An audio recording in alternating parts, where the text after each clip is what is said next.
It's Ramsey Dewey over here in Shanghai, China. Tianyu and I are going to try out some more Flippy Dippy Instagram Jiu-Jitsu moves that we saw on the internet, and we want to know if this stuff works. This first one comes from Tamora BJJ. We tried out one of his techniques before. He had a really cool setup for a toe hold. Totally worked. I love it.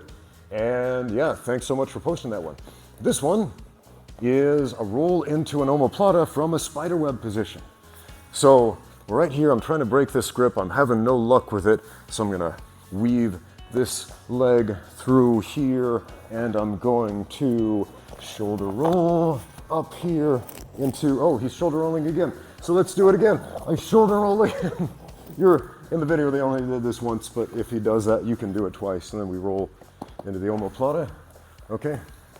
Now this looks really flippy dippy and crazy and all over the place, but it's a really fundamental jiu-jitsu move, to be honest. So if I'm setting up an omoplata, like a normal omoplata here, and he rolls, you're going to roll, shoulder roll, right?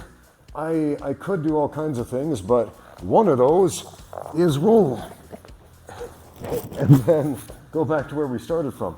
So now, it's not my preferred method of dealing with somebody in the spiderweb position, so come back here to the armbar, right? Because, you know, there are a lot of things I like to do instead. You know, hug this half, move over here, pull that over there, break it. This is my personal favorite way to break that grip. I learned that from Keenan Cornelius. He's got a great video on that. But this one's still cool, man. Like Tamora BJJ said on that post, you want to impress the ladies, do some flippy dippy rolls. And yeah, I mean, it's fancy looking, but it is a practical move. I did that at least twice while sparring today, MMA sparring, not BJJ sparring, mind you. So yeah, totally practical thing to do, to salvage an omoplata when the guy rolls out or even from the spiderweb position. Next. This next one comes from Dr. Coach Wes at 10th Planet Jiu-Jitsu. He's got some great, entertaining, funny, and practical stuff on his Instagram feed, but I'd never seen this one before. In fact, I've never even tried it before. We didn't rehearse this. We don't rehearse this stuff. So we're gonna go to a side control, a reverse side control position. So let me move all the way over here. All right, so I'm in like a twister side control, reverse scarf hold position. And which foot was it? Man, I'm gonna have to try both. Was it this one? I don't remember. But he takes a foot, let's say it was this one, and plants it over the head, and then over here, and then pulls. I don't know if I'm doing this right. Oh, I did get the tap. So let me try with the other foot, because I don't remember which leg he used, but he's in this reverse scarf hold, probably this one, because the other one doesn't seem to physically fit, right? And then he pulls down on the toes and gets the tap. All right. Now, what I'm really curious about is if he's fighting back, am I putting myself deliberately in a bad position? I don't know if this was just for kicks and giggles from Dr. Coach West, because he does put a lot of funny stuff out there. But let's just see what happens. So Tianyu, I want you to fight back. All right? Here, go ahead.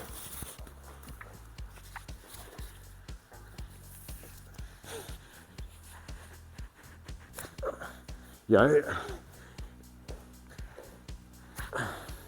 Okay, I can see some definite problems with trying to use this as a practical move instead of just a really cool, funny looking finish for a technique video, which he did.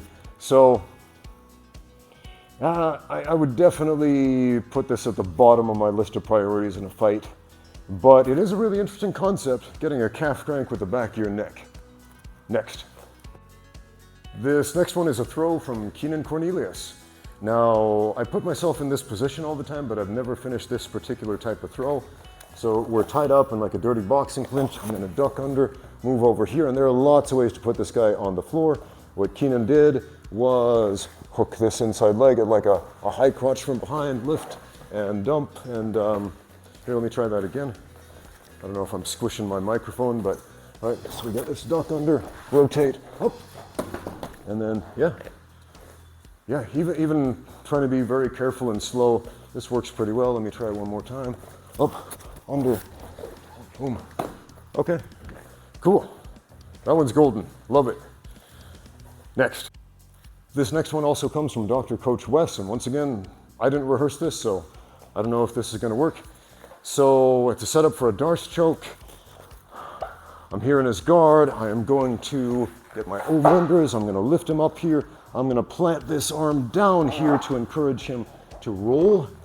And as he rolls, I'm going to feed this arm through, grab that into a Darce choke, and put the squeeze on him, okay? All right, I can see how this could work, and it definitely requires a very specific reaction. It does require him to roll over.